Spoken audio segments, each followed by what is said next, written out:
Welcome to Days of Roar, our Detroit Tigers podcast, brought to you by the Detroit Free Press. My name is Mark Gorash. I'm here with Tigers beat writer Evan Petzold.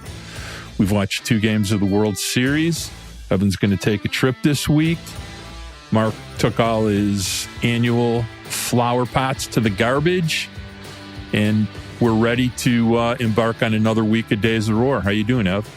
Yeah, I'm doing well. Obviously, we got a jam-packed week. We got an awesome interview coming up in this podcast with Mike Ferrin, co-host of Power Alley on MLB Network. So we got to keep this one tight, obviously, with us talking, because we're going to let Mike Ferrin shine. He's as good as it gets, man. I'm so happy we had him on. To be able to go back-to-back, Dan Dickerson, Mike Ferrin on this podcast, I think is huge for us. I'm really proud of that. And I hope listeners enjoy it as well. Well, I think we need to tip our hat to whoever is procuring these guests for us, and I think it's the person I'm looking at right now. I think you're giving me the nudge to do it, though. So let's not forget that. It's teamwork makes a dream work, baby. Always. Yeah, excited to talk to Ferrin. Doesn't get much better than Mike. He talks baseball for 3 hours every day on MLB Network. He's a legend. So excited to do that. Let's get into our stuff. So let's go back to the big 2. We gave it a rest for a week because Dan Dickerson takes the priority over any formatting of our show, always. And to all the people that reached out and told us how much they enjoyed listening to Dan, we're happy to hear that. We're going to try to keep doing more fun stuff all winter. But let's get into what we do. Question 1 of the big 2. Noticed we lost our first base coach. Amaziga was not retained. We may have some ideas on who will be hired. There's some other org changes that have happened. So expand upon what changes have been made, who could fill the opening, and let's talk about that a little bit. Yeah, so several changes that I've heard about since the end of the season. And that's why you got to listen to Days of Roar. I teased this a few weeks back that there were going to be some changes. I had mentioned, that I'd be surprised if Alfredo Amaziga came back. Also, dropped some other names in there. I mentioned travel secretary. It turns out, he's not coming back. So these are all kind of bits and pieces that I was picking up along the way as the offseason went along, and got to a point where I felt really comfortable reporting everything that I had. And Alfredo Amaziga will not return to the Tigers coaching staff in the 2024 season. That's kind of the big one. And then obviously there's a couple other ones, though, that really stand out. Assistant athletic trainer Matt Rankin. He spent 28 seasons with the organization. He's not coming back to the Tigers. I mentioned director of team travel Brian Britton. He will not be back. Corey Tremble, Tigers minor league medical and rehab coordinator. He resigned from his position after 16 seasons in the organization. And the resignation was kind of interesting. I know he had, previously interviewed for opportunities in the major league staff, didn't get promoted. I know he's probably going to land on his feet and pretty nicely as well. He was actually named the medical coordinator of the year by the Professional Baseball Athletic Trainers Society in both 2021 and 2022. So Corey Tremble is one of the good ones. Whoever gets him is going to be really lucky. National cross-checker James Orr from the amateur scouting department. He did not have his contract renewed, so he's out.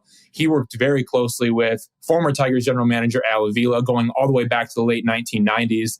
They've been together for a really long time, and so contract's up and wasn't renewed. Francisco Rivas, Ramon Santiago, Mike Alvarez, they're all in the minor league, department.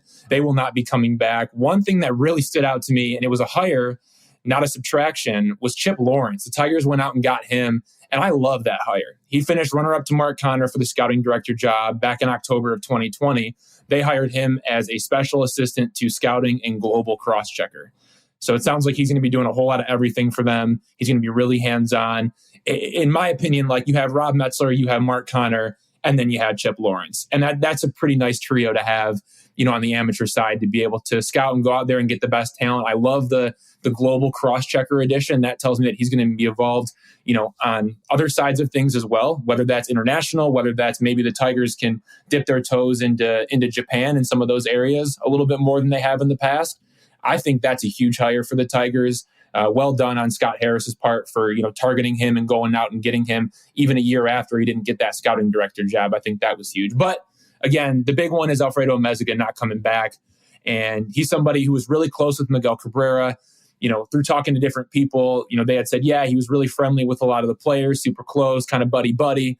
and now isn't going to be coming back to the Tigers. He's actually managing a team down in Mexico this winter. It's kind of like, from the way that I've been told, it's the basically the New York Yankees of the Mexican League is his team down there. So that's a pretty big deal, and obviously wish him well as he moves forward there. But Mark, the question now is, who replaces him? And I don't even know if it's going to be a new first base coach. There could be shuffling amongst the coaching staff in terms of, hey, who's going to be the first base coach? Who's going to be the third base coach? Like, I don't think they're just hiring a first base coach. Now, maybe that's how it works out. But at the same time, I wouldn't put it past AJ Hinch to maybe do a little bit of shuffling there if he hires somebody who he feels maybe would fit better as the third base coach. And maybe Gary Jones move over. Maybe Gary Jones moves to the bench, someone else coaches first base, and he brings in a third base coach. So I don't want to make it seem like, oh, they're only targeting somebody who can just coach first base. They got to have somebody work with the infielders, and then we'll see where they end up, when the Tigers are at the plate and kind of what that looks like. If they're first base, third base, maybe they're on the bench. Like, who knows how that all works out? That's all up to AJ Hinch. But one name that jumped out right away, and that was mentioned to me, was Gabe Alvarez, the Double-A Erie manager. Another name that was thrown out there was Joey Cora, who is the third base coach for the New York Mets. The New York Mets obviously have a ton of changes in their front office and on their coaching staff as well. So Joey Cora could be a guy that teams are targeting because there's some changes in New York. So Joey Cora, Gabe Alvarez are the two big names that I've heard so far. What do you think about Gabe Alvarez? I know you watched a lot of minor leagues. I know you got a chance to see, Erie make their run all the way to the Eastern League championship. They won the championship. Gabe Alvarez, he gets named Manager of the Year in the Eastern League. I mean, to me, it seems like he might be as good as he gets. Well, I don't know about as good as it gets because, being the first base coach and being the manager of a Double-A team are, essentially two different jobs. What I do like is I think we can safely say that Gabe's a pretty damn smart baseball guy. Mm-hmm. He's had some success, and he's got a huge amount of familiarity with so many players that'll be on the roster next year. Now, that's probably a good thing. It's always good when there's pre-existing relationships, unless they were bad relationships. And if they were bad relationships, he wouldn't be under consideration to be the first base coach. So I think he's definitely got to be, in the final three from what they're discussing. And I like the idea that they could promote from within, especially somebody that has a lot of competence. So coaching staff's an intimate thing. It's important. It's important to the culture of the team, especially the culture of a potential winning team. So culture becomes a lot less important when you're losing 98 games. Hey, and another name, too, I got to throw out there just because I know that the Tigers had possibly, been in contact with this person in the past about a potential job at some point. If this is, I don't know if, this person was really in the mix with the Tigers or not at any point. It's a little bit unconfirmed at that point, a little bit more speculation. But Omar Lopez, Houston Astros first base coach, Dusty Baker's not coming back. If there's a shakeup there and they don't promote internally, there might be a new coaching staff coming in. I know AJ Hinch is very fond of Omar Lopez. Maybe that could be an answer for the Tigers as well at that open position. It's just another name to toss out there. That's a great name. And, just on the Joey Cora premise, I just want to share with you a small reminder of who used to be AJ Hinch's bench coach in Houston before he managed the Boston Red Sox. Mm-hmm. That would be Joey Cora's brother, Alex Cora. So there's a good chance there's some pre-existing relationship there just through his prior employment of Alex Cora as his bench coach in Houston when they won, some world championships previously. So, I actually think, a coaching staff, a little shakeup, a work in progress, new people, what happened, hiring Lawrence, all these things are good. It's new blood. It's building out an org. It's building out an org for Scott Harris. It's important for Scott Harris to build, an ecosystem of his own people.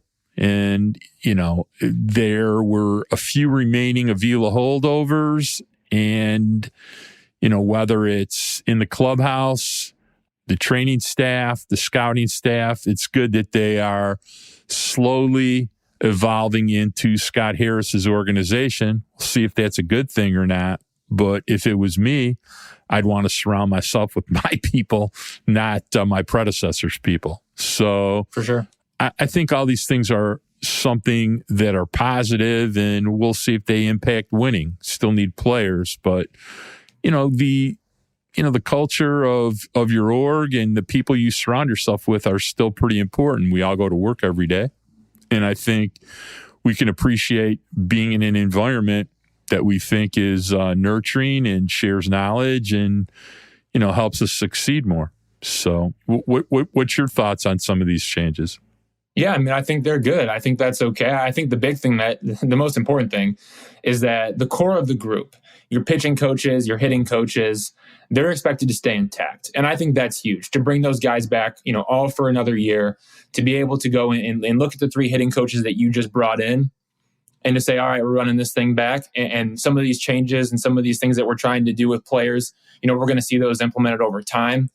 I think that's important. I think that's big to have the same voices in that room, both on the pitching and the hitting side. And then also, ultimately with AJ Hinch at the top, I think that matters more than anything when it comes to the coaching staff in and of itself. Organizational changes, for sure. Those are good. I mean, I got no complaints there. All right. I want to go off script here for a 2-minute discussion that kind of touches on what you were just discussing. So before we get to the World Series, you wrote a great article on Sawyer Gipson-Long this week. And a big part of that article was discussing how much evolution not only his old teammates in Minnesota have seen, but he has seen in himself. And he discussed a lot about the player development that he's received in the Tigers system. So touch on that quickly. People who want to read the article, is one of the best I've done in a long time. And he's a really interesting guy. He was going to go to medical school, very detailed guy. But talk about what he talked to you about how much they've tweaked his changeup grip and his pitch sequencing and just polishing his entire repertoire. Give a fast idea of who did that, how they did it, and how it impacted him. Yeah, I mean, that was director of pitching Gabe Rebus and then pitching coordinator Stefano Strop. Those are the 2 guys that really worked with him when the trade happened. And then after the trade had happened, in spring training and, into the early parts of the season, at AAA Toledo. And then he went out and kind of just did his thing and he pitched. And they really did help him with the changeup grip and also helped him with his usage, and his mix and the way in which he was using pitches and setting guys up with different things. And I don't know. I thought it was really impressive to hear about that. It really makes me wish I could talk to guys like Chris Fetter and Robin Lund. Like, those are 2 guys that AJ Hinch does not permit, reporters to talk to. He doesn't let him talk to anybody on the coaching staff.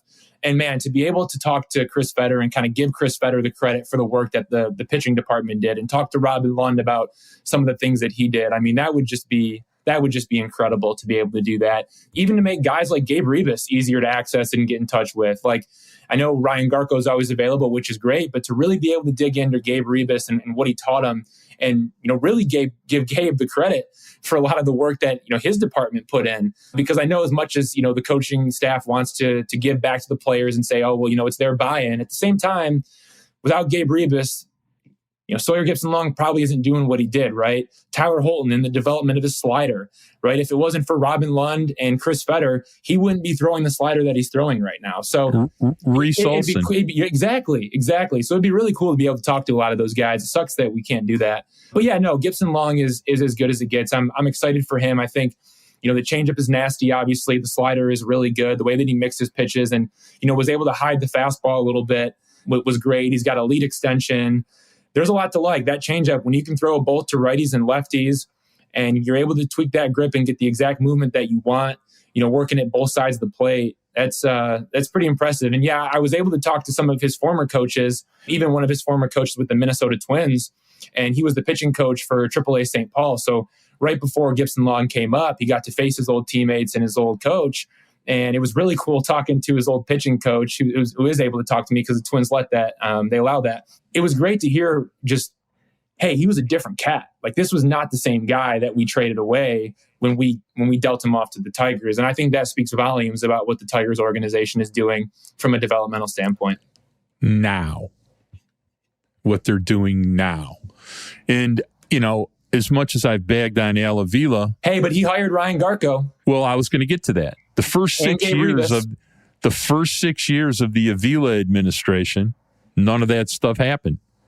The last year, he finally gave in and hired Ryan Garco, and now you're seeing the fruits of that. And that may end up being the Garco hire, one of the single greatest things in the legacy of Al Avila. Yep. So, and we'll touch on that during the winter, but I thought that was an important story to tell because, they are developing players now, and that's a really, really important thing. You got a Reese Olson, you got a Sawyer Gipson-Long, you got, a Kerry Carpenter. These are players that were not drafted very high and are major potential contributors to the Tigers going forward. All right. Before we get to Ferrin, let's talk a little bit about the World Series. What has stood out to you so far? What are you thinking? And is it unfair to say that Texas is almost lucky to have gotten out of there with a split, or what? Yeah, I think so. I'll keep this short and then toss it back to you when we can get to Ferrin. But Corey Seager and Adolis Garcia, they saved the day in game one. And then, the Diamondbacks were just so impressive in game two, just the way in which they go about it. And I'll let you dig into some of this because I know you're a huge fan of the way that they play. Reminds me a little bit of the Tigers when the Tigers are at their best, when they're playing their best ball.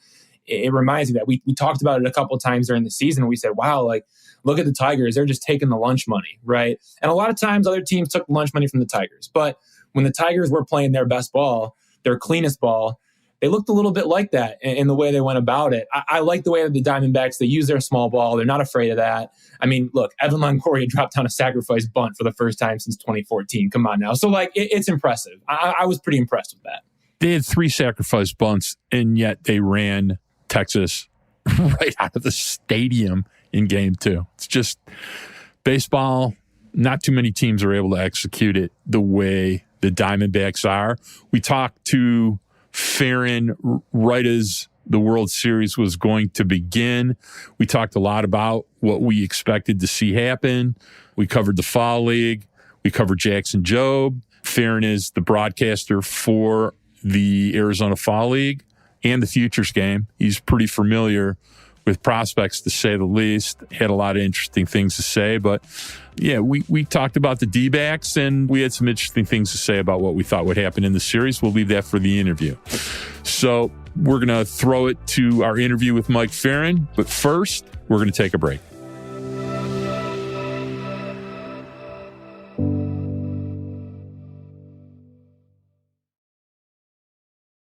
All right. Now we're joined by Mike Ferrin, a 2-time guest here on Days of Roar. You're an elite company. We got Dan Dickerson last week, Mike Ferrin this week. I don't think we can beat that. Mike, obviously, co-host of Power Alley on MLB Network Radio, someone we respect, both me and Mark. And we've had you on before. You're back again. Thank you so much for joining us.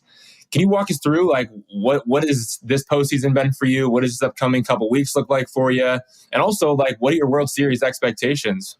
Yeah, so for us, this is the busiest time, right? So we do on-site shows on the field for the League Championship Series and the World Series, which are fun. It's 3 hours, interviews with players and coaches and staff, and it's a blast.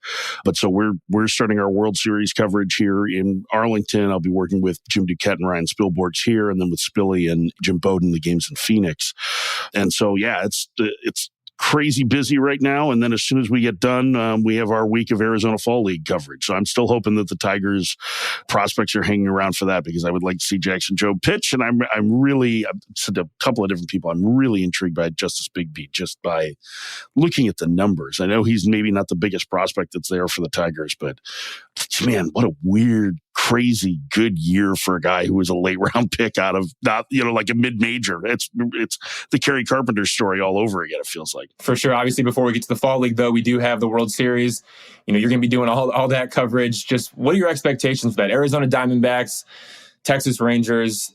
A lot of eyes are glued on, hey, can the Diamondbacks actually make this push and win the World Series after, not having a ton of wins in the regular season? The Rangers, obviously, they had more wins in the regular season, and they were a pretty good team for most of the year. Star-powered lineup. They've kind of built these are really 2 different teams that have built their organizations in different ways. And now the question is going to be, okay, which one comes out on top? What are your expectations just kind of as a baseline? I think, I think it's really difficult to set expectations for anything this postseason because we've seen so much, weird stuff happen. I'm not sure that if we played this out from the beginning with the same teams in the same order that we would end up in this spot with these two teams at the end. And so I think it's really difficult to predict. I think there's a chance that this is a memorable World Series because the teams aren't perfect. And I think that leads to the possibility of having some, real excitement in, hopefully getting to a game 6 and a game 7 with some big memorable moments. So listen, you're right. Texas had a better record than the Diamondbacks did during the year. But if you think about it, and the difference between a 90-win team and an 84-win team is 1 win a month over the course of a 6-month season. And so that I think that helps to kind of explain all of baseball's playoffs, right? Is that when you start looking at it like that, the differences really aren't that great between those teams. And so that's why I think one of the reasons why we see such a high variance in baseball's playoffs compared to others. And especially now that we've expanded the postseason by 50% over the last 11 years. So I think it's going to be fun. I mean, neither team chases very much. The Diamondbacks bullpen has been really good. The peripherals on the Rangers bullpen are a little scary right now. I think the Rangers have solid starting pitching. They match up pretty well against the Diamondbacks there. The Rangers have significantly more power. And I think that's going to be, unlikely. I mean, it's likely that plays a big factor. Very rarely do the teams who get out homered win postseason games. I think game 7 of the NLCS was kind of an exception to that. So, and they both play really good defense. So I'm looking forward to it because I think there's a lot of similarities between them. And I think to your point, Evan, 2 years ago, they were both 100-loss teams. And, as much as there have been people who have been maligning this playoff format, like if you're a team that lost 100 games this year, or if you're a team that is under 500 this year and you see that, I think as a fan base, you can start getting dreaming about, man, all we need to do is get into the dance and we've got a chance. And that's kind of what's happened in this playoff format. And I think what will continue to happen is that the more teams you add, the more chance you have for outcomes that you aren't expecting, for underdogs to be able to have a chance to win. So, Mike, this must be pretty astounding for you because you worked for the D-backs on the TV side for quite a while until, the 2022 last season was a 2022 season, and you experienced those 100 losses. Yeah. Being part of it every day, and now here you turn around a year later, you're in the teams in the World Series. So you've been pretty close to the evolution of the roster and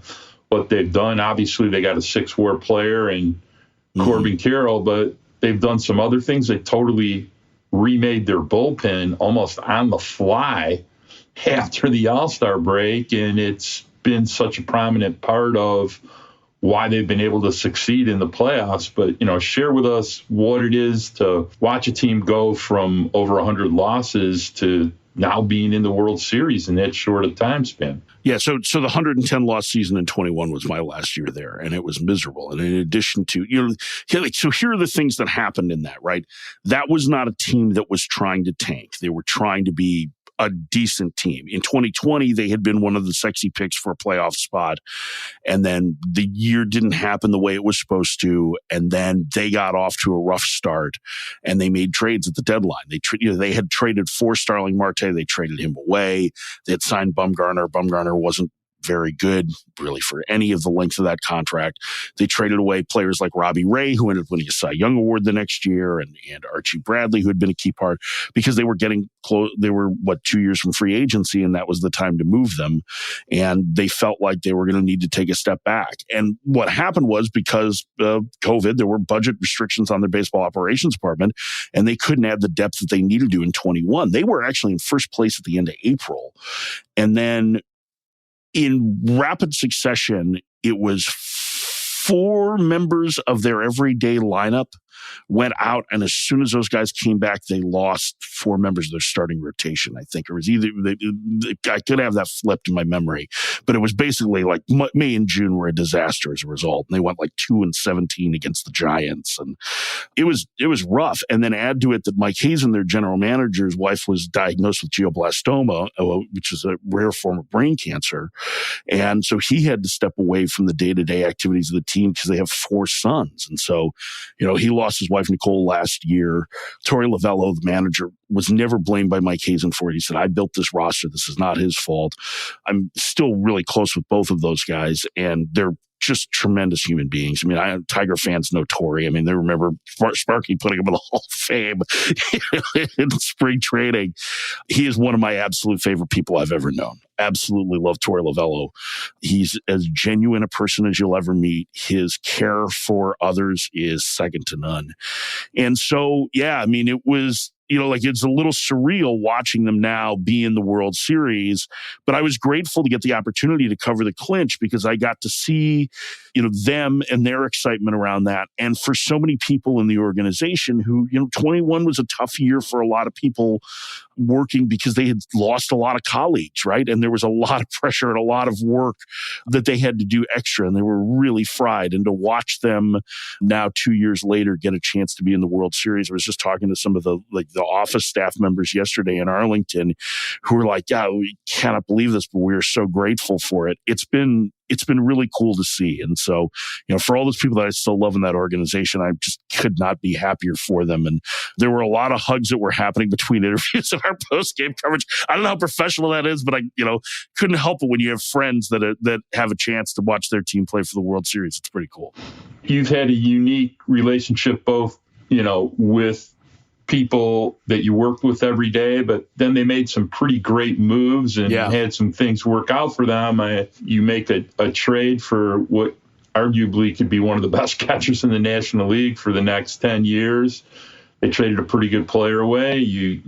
They promoted a shortstop, in Perdomo that quietly has done some really, really effective things for them. It's been a transformation, and all of a sudden here they are. Yeah.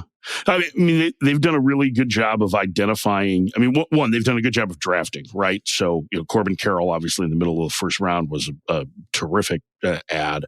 But they have other players like Alec Thomas was their second rounder in 2017, which is their first draft class as a group here. That was, Pavin Smith, who's a first rounder, is on the roster. And Dalton Varsho, who you mentioned was a good player they traded away, was in that draft as well. So they've done that. They have made some really smart trades. I think the Jazz Chisholm for Zach Gallen deal probably stands out at the top of it. But to your point, Varsho for Moreno and Lourdes Gurriel Jr. had a big impact on their roster this year. And Gurriel behind the scenes has been tremendous as well. And then there are some other moves that are a little bit more under the radar on how they acquired them. Christian Walker was on his 4th organization when they claimed him on waivers in spring training in I think it was 2017. And Walker had an option left and went out and won the PCL MVP award. And now he's a 30-homer first baseman with exceptional defense. With the bullpen, they traded for Paul Sewald at the deadline, which really stabilized everything. But Kevin Ginkel had been DFA'd and outrighted by this organization, over the course of the last couple of years.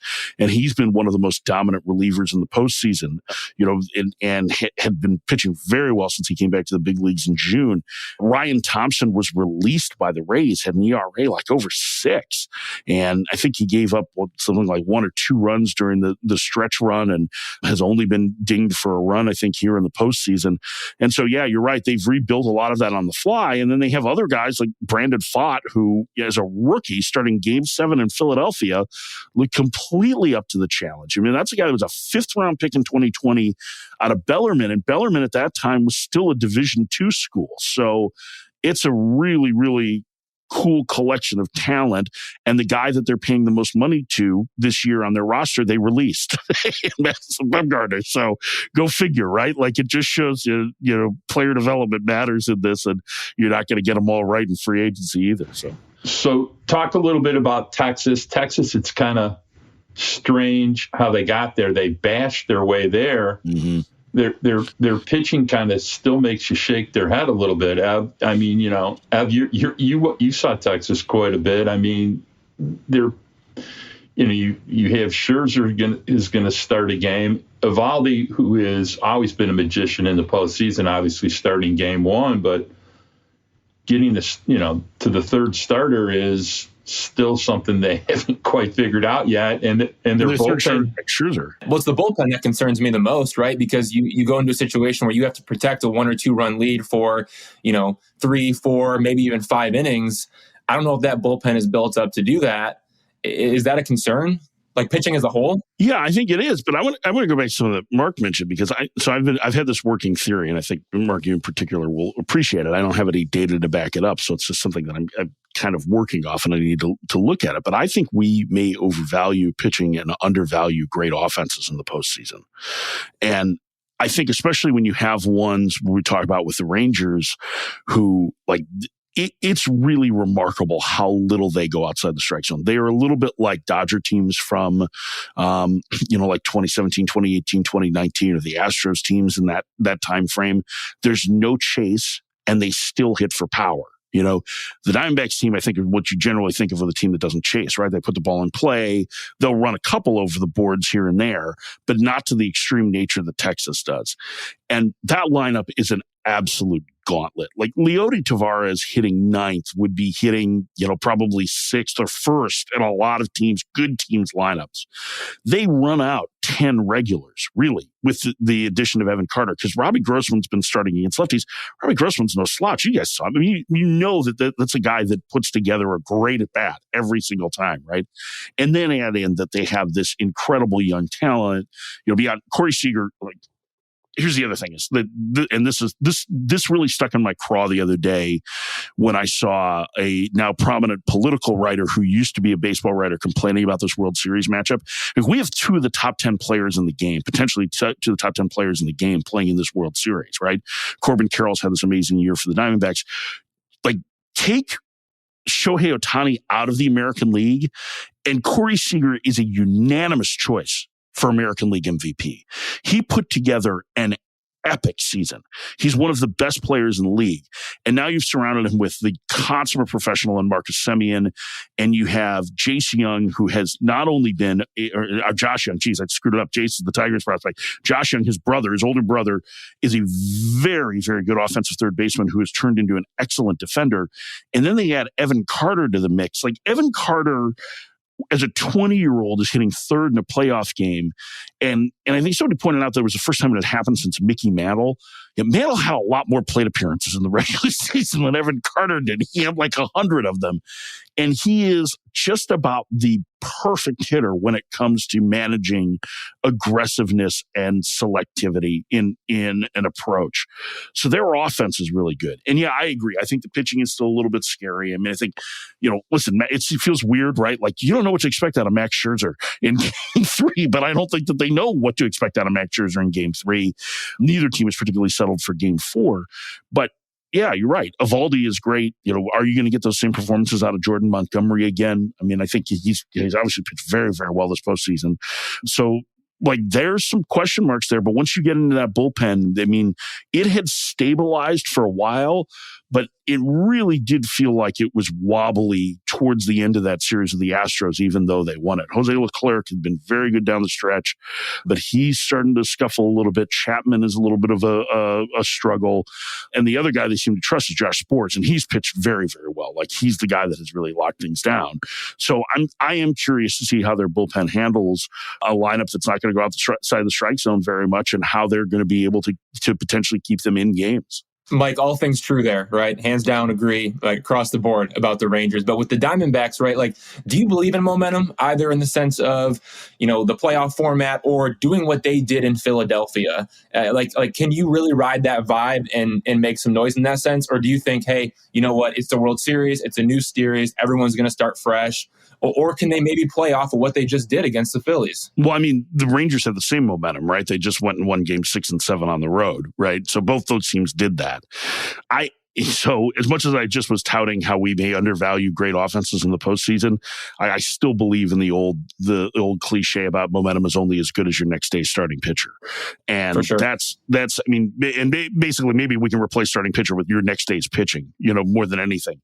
So I think Yeah, can they ride that? Yeah, potentially, but if they keep getting good starts. And Zach Gallen, who's going to start game one, hasn't been great for them in the postseason. So, I mean, and he's a very good starter. But yeah, I mean, I think that there's a chance for them to, I mean, I think they've got a real good chance in this series. I don't know that it's going to be momentum that plays a factor. I mean, they're loose. They're not like, somebody said to me that they think that the team is too young and naive to know what's going on yet. They don't seem razzed or affected by any of any of what's going on. They know they're playing in the World Series. They know how exciting it is.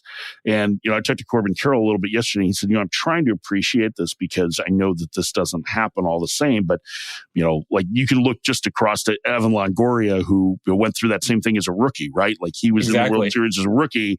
It took him 15 years to get back there. So, they may never get this opportunity again. They may have better teams and probably will have better teams over the next decade. But again, because of the nature of the playoff format, they may never get back to this point. So it's probably good to be, a little bit young and naive to it than it is to be focused on the pressures of what's happening in the World Series. Yeah, it should be an interesting World Series. Two totally contrasting styles of offense. One bashes you to death. The other is kind of like a weird gang of beavers that steals bases. They're just, they find a way on base. They really started stealing a lot of bases as the series went on against Philly, against a pretty damn good catcher. And it's a tough style to play against, and it's kind of interesting that aspect of baseball has been brought back into the game by the rule changes. So it should be an interesting World Series. Based on that, you got a prediction for us, or?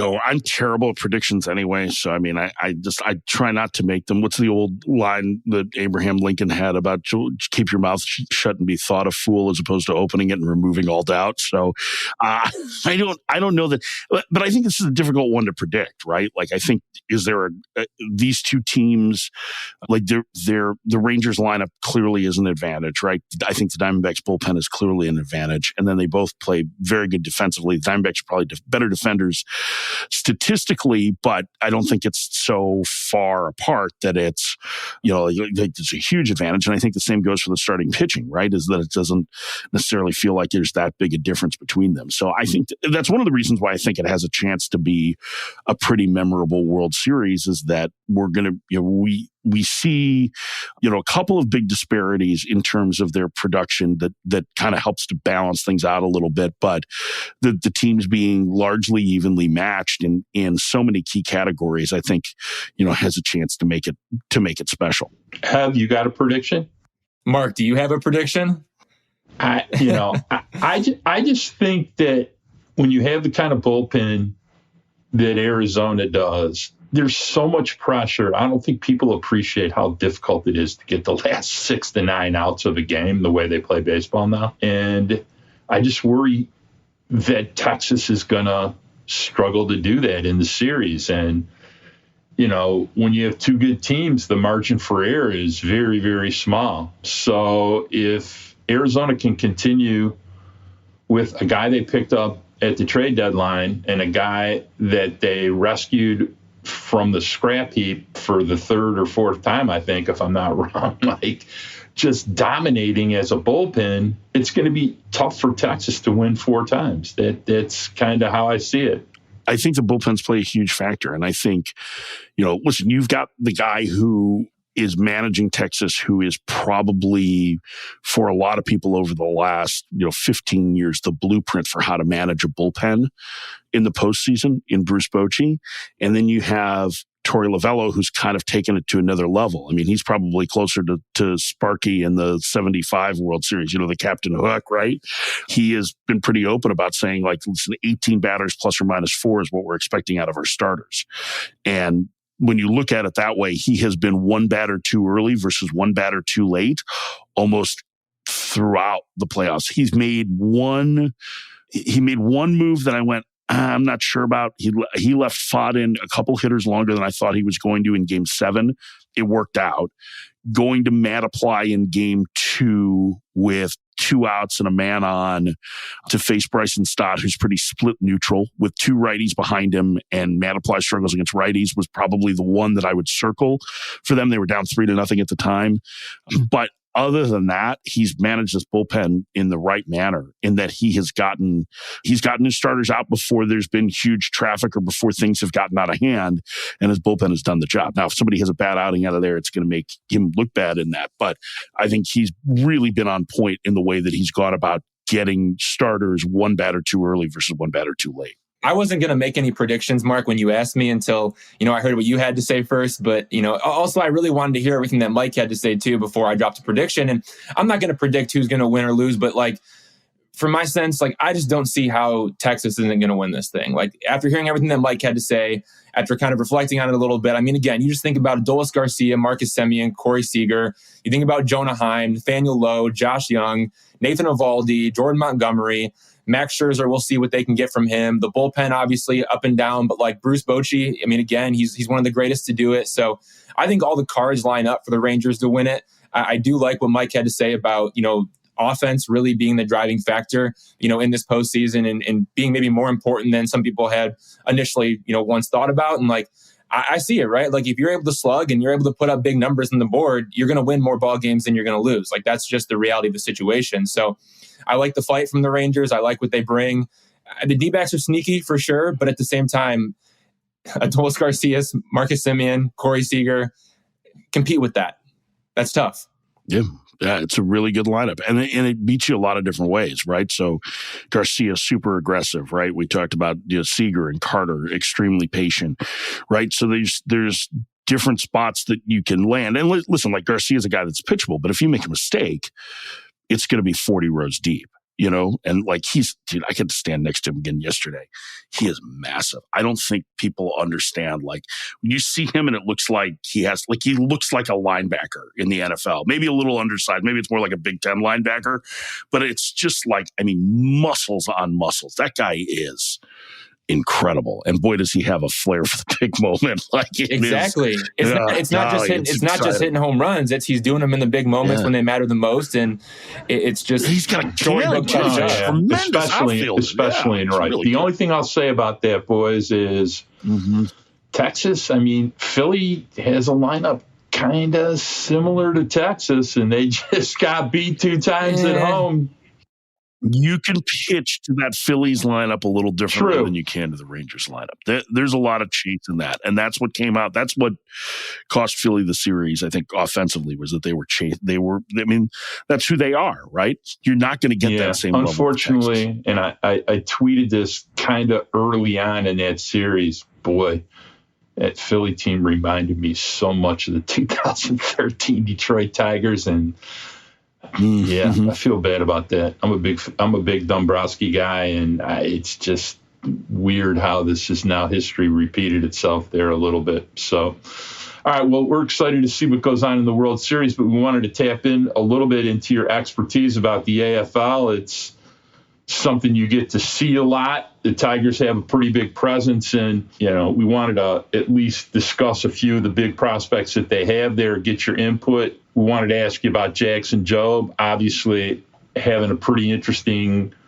AFL. I got a chance to watch him against Tiedemann the other night and got a chance to really watch him, hitter to hitter for an entire start. Some really interesting stuff. They broke down a lot of things about him as a person in an article yesterday on MLB.com.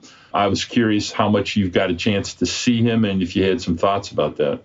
So unfortunately, even though I live close to the AFL, all of the AFL venues, I have not been out to this point this year, which is very disappointing for me. I have been tied down, though, with a lot of the playoff stuff. And it's actually been it's been nice, but also kind of weird having playoff games at home, living in Phoenix. So it's been a little bit different. It's probably taken a little bit different energy than I normally would have during this time of year. And so I haven't been out there. But what I can tell you is that the reports on Jobe have been excellent. This is, I don't think that they were really all that different than what we heard during the regular season in terms of people's confidence level in the stuff. I'm a big believer that Wilmer Flores is going to end up impacting a bullpen at some point, probably a bullpen. I think that's what his role ends up being. I had a chance to see him a fair amount in the fall league last year. I know he's getting innings built up again, but I think that's kind of like, as much as the attention's on Job, and rightfully so, I think Flores is a pretty important arm for the Tigers' future. I think I wouldn't be surprised if he gets to the big leagues as a starter, but I think his role probably is more as a, maybe even as a multi-inning fireman type. And the stuff is pretty good. So, I mean, those are the places I'd start. I have not had a chance to see the hitters, but as I mentioned at the outset, I'm very, very curious about Big B. I'm not as worried about, like, J.C. Young has always hit, right? Like, he is hit. I mean, he hit his way through college. The defensive position is the thing that I'm really interested in what his future is, because he played third his first couple of years attack and then played second. And so, where does he fit long-term on the infield? I think is a really important question for the future for the Tigers. But, especially when you've seen Colt Keith have to bounce around a little bit right before finding a home at third. When can you get that settled in, and how much improvement can a player make? And, I think there's like, I'll go back to that NLCS for a second, just on watching guys improve. Like, if you're dedicated to improving defensively at a position, I think you can do it. And I think Alec Boehm is a really good example of that. Like, Alec Boehm was unplayable a year and a half ago at third base. He's turned himself into an average defender, and maybe a tick above. I think outs above average had him as a positive. I think DRS maybe still had him as a negative, but he is much more fluid, and he's a little bit different body type than these guys, right? I mean, you're talking about a 6'4", really lean third baseman, but it talks about the amount of work that goes in. And that's like a 2-grade difference, basically, in his defense, right? From where it was to where it is now. So guys can make that jump if they're able to settle in. And that's one of the things that I'm kind of curious about with those guys. And I guess it extends beyond just the AFL, is if you let them settle into a position defensively, can they make the strides? Can they make the make the big jump to being a good defender? Because I think obviously it's really important. The teams that are left are play good defense. I mean, all four of them, the Phillies have been maligned defensively, and I don't think that was fair. Like, when they moved Marsh to left and added Johan Rojas to center, and Harper has been terrific at first base. Like, that's a good defensive team. Just shortstop is probably their weakness. Texas really doesn't have a great weakness defensively. The Diamondbacks don't have a great weakness defensively. Houston didn't have a major defensive deficiency, right? Like, those are things that you have to keep in mind as you're building. And so defense becomes a huge part of the equation, especially for these guys that can hit, because if you can do both, that's when you build these Rangers-esque lineups. So if you're the Tigers, for example, with the defense, situation, right? You're deciding on Jace Young, Colt Keith, both those guys, second base, third base. They can play both of those positions. Colt Keith, more of a third baseman who's played a little bit of second base. Jace Young, more of a second baseman who's played a little bit of third base. Now, at what point do you have to make a decision? Because the way that I look at it is, by next year, Colt Keith's going to be on the opening day roster, and Jace Young is going to be pushing for a promotion, probably towards the second half of the season. At what point do you have to decide where these guys slot in, or can you just continually rotate them between positions depending on, which pitchers are on the mound and where you project the ball might go? Like, are there certain things like that you can dance around, or at some point do you have to just make a decision? Yeah, I mean, I don't know that you have, like, so there's a couple of different things at play, right? Like, I think your point on the type of pitcher, can you move them around? I mean, I certainly think that's something that AJ Hinch would think about. I mean, that's kind of that's he's right. We're all playing checkers while he's playing chess. So I think there is probably an element to that could work. But I think generally those guys that are multi-position. So let me try and reorganize my thoughts here. You want to get guys exposure at multiple positions. I think in a lot of respects is a fallback, right? If the bat doesn't play well enough, or plays well, but the defense isn't good enough, we need to be able to find options to be able to put this guy in the lineup, right? Definitely. I think if you make a plan for somebody to say, hey, listen, we're looking at you at position X. We need you to spend the winter focusing on A, B, and C. I think that's a really healthy way to go about it, because what you can do is that since I've had experience at other positions, as you get into the next season, you're like, hey, maybe there's an injury or something. And you start to look at, like, let's use Young as the example in here, right? Like, let's say Keith comes up and he struggles either offensively or defensively at third base. and Young is off to a good start in Toledo, that he's been playing second base exclusively. The Tigers are playing well, and their clear need is at third.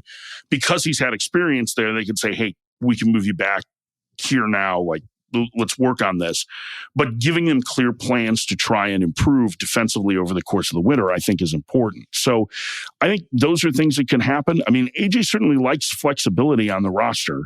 I think that's something that he's shown. And I don't know how much of it is born of, his preference versus how much of it is born of necessity, right? And I think that's kind of been the case on the Tigers roster here the last couple of years, is that he's needed those guys to be flexible positionally. So I think it's just a matter of how you can get them to focus on improving at a primary position, and then potentially also giving them reps as you get further down the line in a secondary one in case that need should arise. Because you really have to, I think, in a lot of respects, treat rookies like they're utility guys, right? Is that they're the ones that are going to give you the least flack from moving position to position. So they have to at least be somewhat prepared to do it. They've had Young play third base in the AFL, and I think they're committed, at least to begin with, to play Keith at second. Yeah, since his shoulder injury, they don't love his throwing, but I'm curious, last winter, Keith, hit very, very well in the AFL, and I'm sure you got a chance to see him a little bit last year. And I'm not saying they're exactly the same style hitters, but, Evan Carter and Colt Keith, there's some similarities as hitters. Both Young, really control the strike zone. Keith has a little more power. Carter's a little smoother, but, I'm pretty sure the Tigers are planning on, 500 at-bats in the major leagues for Colt Keith next year, and you saw him a little bit. You got any thoughts about him? Yeah, I mean, I love the bat. I mean, I think there's going to be a little bit more chase there than there is with Carter. But man, he is loud. Like, it's loud contact. It was loud all over the fall last year. It was really exciting.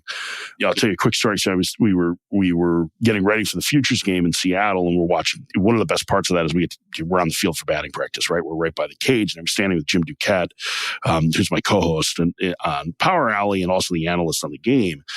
And Keith got in the cage, and I was like, this is my guy, like, get ready. And he was facing a lefty BP thrower. And it was just like everything off the end of the bat. Like, there was nothing there. And Jim's like, it's a little stiff. I'm like, yeah, man, like, let it warm up. And it's like 3 rounds of BP and nothing going. And then the last swing, he put one into the second deck. And Jim was like, okay.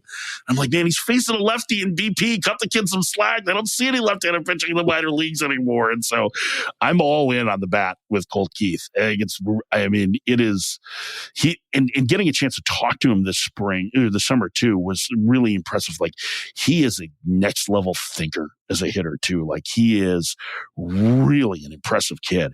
And there aren't a whole lot of guys his age who can break down what they're trying to do at the plate or how they've tried to improve quite like he is. So I'm very excited. I think, again, that work ethic we talk about, right? Like, that has to apply to defense, clearly is applied to his offense already. So he's got it in him, right? So it's just a matter of being able to make adjustments. Yeah, I can second all that too. I mean, I never forget talking to him at last year's, Fall Stars home run derby that they had. And he wasn't participating, but we sat in the outfield, we talked for a while, and it was everything from, him talking about comparing himself to Joey Votto and the way in which he tries to go about his at-bats and what he can bring offensively, to the mindset of Conor McGregor, like all these different kind of things. Like, it is pretty next level.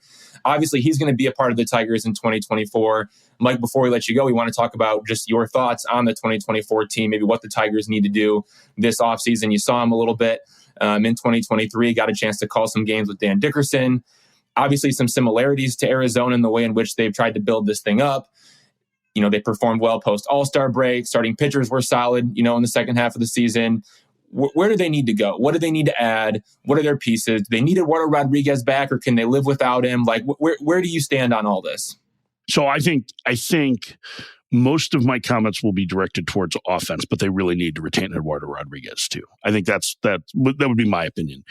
I think just having that stability in the rotation is really important with young guys, because there is still going to be some fluctuation in performance. But I know I've told you guys before, I'm all in on the young arms that they have. I think obviously we saw Skubal was one of the best pitchers in the majors in the second half. Amazing. I love Reese Olson. I've told everybody I love Reese Olson. Like, I think he's welcomed family gatherings. Like, I just think the stuff is going to play really well. And I think you saw more good moments than bad from him this year, right? Which is what you want to see in a young pitcher who's really getting his first taste. I like Matt Manning a lot as a solid rotation option. I think getting Casey Mize healthy is going to create more depth for them. Like they're like even guys like White, like that's a big arm. Like the arms are there, but having the veteran to help stabilize things, I think, is really important. And so I think, whether Rodriguez decides to pick up the club options or there's some sort of renegotiation, I think he should be a priority. Other than that, I think it's offense, and it's guys who can move the line and hit for power. And that's going to be very difficult to find in the free agent market. I think one of the sneaky big free agents is going to be Mitch Garver. I think he's one of those guys that does that, right? It's right-handed power with selectivity, and he would be a really good fit, I feel like, in that lineup. He would be mostly a DH, but he could spell Jake Rogers a little bit behind the plate some. His receiving numbers have always been good. He can play a little bit of first base if you need him to, if you need to get Torkelson a breather. Like, I think Garver fits the mold of what they could use. Trying to find another bat for that's the bigger challenge. I mean, like there are guys that are kind of similar to him in ilk, right? Like you could end up with like Jorge Soler. Like that would be another name that would be, I would assume that he's going to opt out of his deal with Miami. He would be another name that would kind of fit that. But looking for one of those kind of thumpers makes sense.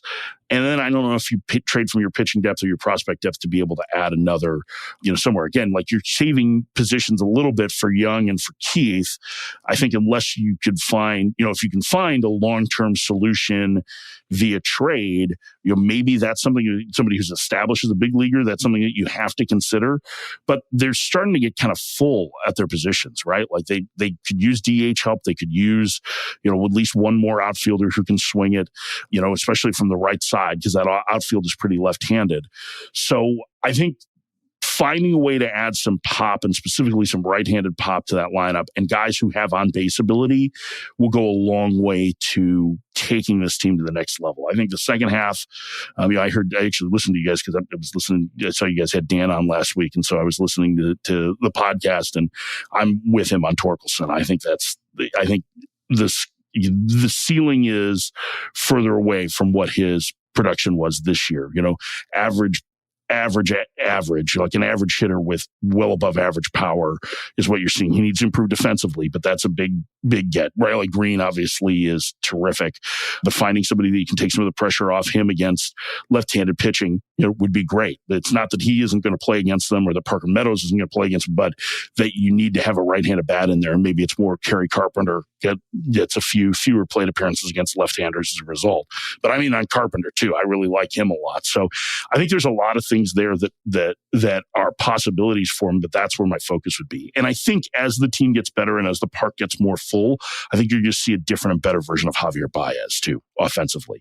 I mean, he really, like, he needs that juice. Like, he needs to have that energy around him. He doesn't take plays off defensively, really. Like, I mean, he's still a tremendous defender. And even if you had to hit him down at the bottom of the lineup, and he wasn't producing, the defense has value. So I think there's ways to kind of make that work. But part of making Baez work better is getting deeper offense around him. Okay, one thing I have to ask you about before I let Mark, wrap us up and get us out of here. Justin Henry Malloy. Obviously, you talk about needing a right-handed bat in the outfield. He's somebody that, isn't great defensively, but at the same time, he can go and he can play out there in the outfield. Right-handed bat who hits well against righties, doesn't have a ton of power, a little bit, but at the same time, known for his plate discipline. Is he someone who you think could be viewed as a solution for that spot? And I love the Mitch Garver, by the way. I think that's genius because they don't want to have an everyday, DH only guy like Miguel Cabrera, but the fact that he can play other positions is really good. But for that outfield spot, could Malloy be an internal answer? Yeah, so I'm a little bit more concerned about the chase with Malloy. I mean, I think there's plenty of power there. I mean, he's running up. I get that it's AAA, but, he's still running up like isolated powers that are near 200 last year, right? Playing in the International League, which gets your attention. I'm not sure on Malloy. That's the best way I can describe it. I got to see him last year in the fall. I saw him again at the Futures game. He is you're right. He knows the difference between a ball and a strike. Is there enough contact in there for him to play into where his tools are? I think is a legitimate question. Interesting. Running a 25% strikeout rate in AAA, still gets me a little bit concerned, and that's where he was this year. But he's a really intelligent hitter. In fact, he's on the ACC Baseball Etc. podcast with Darren Vaught this week. I was listening to it on my flight because, as you guys know, I'm obsessed with college baseball too. But I was listening to Malloy talk a little bit about, kind of some of his, understanding approach to hitting, how he uses or doesn't use much data in trying to prepare for pitchers. And I'm kind of curious to see how it works. I think theoretically, yeah, he could be that guy. I think the defense is a concern, right? He's played third base. He's played the outfield now. Again, another guy that feels like you're trying to find a position for him, right? But you're right in the sense that he can move the line, right? He will draw some walks. For some reason, and again, this is like feel free to try and fact check me on this because I don't know that it's necessarily true, but it's one of those things that I feel to be true. A lot of times right-handed power bats take a longer time to develop at the big league level. There's more right-handed pitching, more good breaking balls. It's more of an adjustment, right? So those are some things that I think are probably in Malloy's future in terms of adjustments. I don't know that he's going to be I could see him being a guy who comes up right away, plays against some lefties, puts up some big numbers, and then starts to struggle. And he goes back to Toledo, and then he comes back, and maybe he's a little bit better, but then still has to go back, and then comes back and is a little bit better. Those are kind of the path that I think a lot of those hitters follow. So in terms of can he have an impact on the roster over the next 6 years? Yeah, I think he can. Is he a good bet to hit in the middle of the lineup next season? I think it's risky to think that right now. I think you probably need some more established guys if your goal is to win the Central in 2024. But he's a super smart kid. I don't know if you've talked to him at all. He's really bright. Oh, yeah. Every time I've heard him interviewed, this guy's super smart. And if that drives his makeup and his work ethic, that's a chance to make for you to be able to play this back when he's an all-star and be like, you're an idiot, Ferrin. Well, no, it's good to hear you believe in the power, though, because that was kind of my concern is how the power translates, along with the walks, but especially with the amount of strikeouts that he has. But it's interesting. And I don't know. I guess maybe we'll find out. Maybe we won't. We'll see what the Tigers decide to do. All right, Mike. Yeah, I want to ask you, Evan and I have talked about this on the pod quite a few times when we throw out a few names that fit the profile you're discussing for hitters. So I feel pretty comfortable in saying that it's the Dodgers player to lose when it comes to Shohei Ohtani. So I find it difficult that JD Martinez is going to be the DH in LA next year. So when you talk about right-handed bats that do all the things that you were discussing, a return visit to Detroit seems like it would be a terrific fit for what we're doing. So I'm curious, you got any thought about that? I think that they're going to want more flexibility in the DH position than just locking in someone. But I will say this, in terms of veteran hitters who can help young hitters get better fast, there are few who can do it as well as JD Martinez does. He is such a science of hitting guru. His approach, his willingness to discuss all aspects of hitting with basically anyone who will listen is pretty unmatched. And I've seen the influence that he can have on young players. So, from that standpoint, I think it makes sense. I don't know that Detroit's going to end up being the fit for JD Martinez, though. I'm not sure that that's the spot that he ends up, but there are certainly some things to like about it because he does provide power.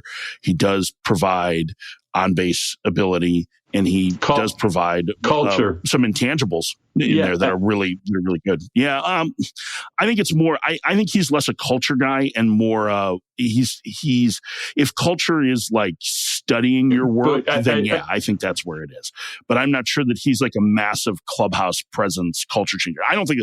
Listen, they don't have any culture issues there. But from what I could tell, it seems like it's a pretty good room. So when I was referring to culture, I'm just referring to got a lot of young hitters, and who better to show the way and tutor them than him.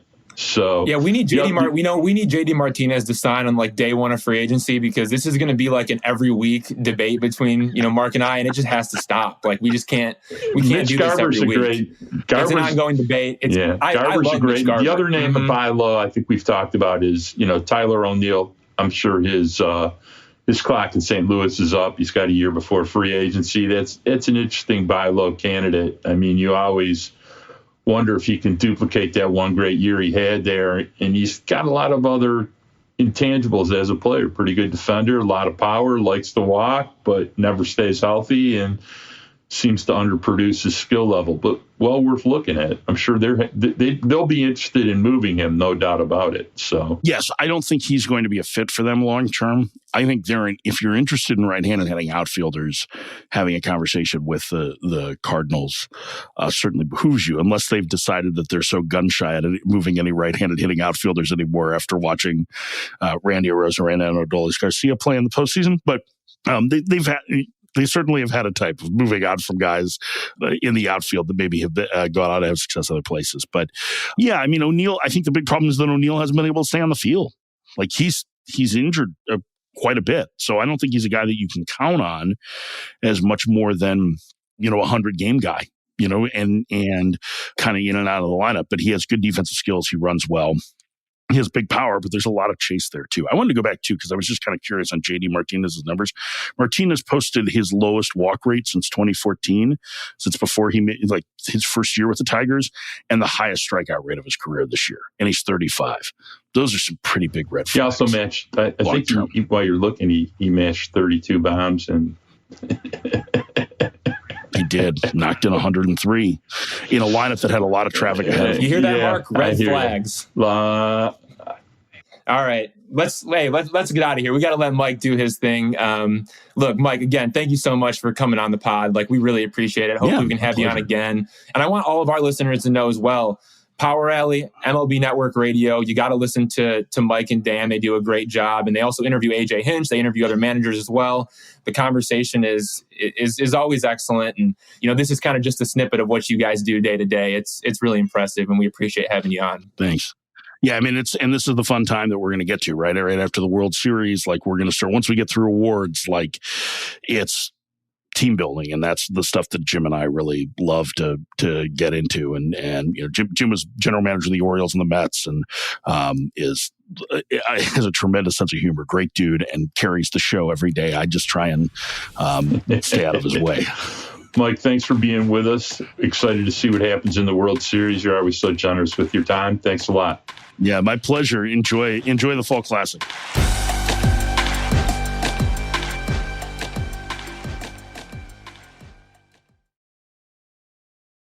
Okay, Ev. Ferrin had a lot of interesting things to say. We even snuck in a Colt Keith scouting report because Mike's watched them, and we snuck in a few stories. I thought he had a lot of interesting things to say about the Tigers in general, their prospects for next year, and just in general what we thought the World Series might look like. We had a Mark Gorash Angry Beavers trying to discuss what it is to play the Arizona Diamondbacks, a colony of angry beavers. And I think if you watch the first two games, that's exactly what they look like. It's all right. Look, does it give you potential Tigers vibes or no? I mean, maybe it doesn't at all. Yeah. I'm not okay. Good. Thank you. It does for me. It does for me. How about this? Not only does it give me Tiger vibes, but I could make a case in many ways that the Tigers have better pitching than Arizona does. So, Arizona I think that can be argued. I mean, but again, it's the fact that they just overwhelmed the Rangers in Game 2. That they just overwhelmed them. And at times you felt like during the season, you felt like there were times where the Tigers were just suffocating opponents. Now, they weren't perfect. They made a lot of mistakes, right? Like there's areas to clean up, no doubt. They need a more talented roster, don't get me wrong. But the way in which they go about it, the way in which they play, the brand that they have developed, and again, that's part of that culture that they have, right? Is doing the little things right. And when they do those things, we saw a Diamondbacks-like performance out of the Tigers at times during the season. That's the way that I view it. Well, we need an improved level of offense. 1,000%. But I think as we dropped in the Ferrin interview, second half of the season, who was number 2 in MLB ERA post All-Star break? Pitching takes you a long way in October. Yeah. Now, add Casey Mize and Jackson Jobe to what they're doing, plus probably a free agent leverage reliever, and there's a couple decent prospects also for the bullpen. And you got a pretty interesting situation rolling in. So, and the thing is, it's just like with the Diamondbacks. Once you're in, you're in. Anything can happen. And that's really what it comes down. I'm not saying that the Tigers are on the doorstep of the World Series, but I'm saying, look, they're in a weak American League Central. They obviously have a great pitching staff. You add a couple of those names like you mentioned. You add a couple pieces of the bullpen, great. If Colt Keith hits, if Malloy hits, if Jace Young hits, if these guys hit, sure. If they sign a hitter, you never know, is what I'm saying. That division is winnable, is my point.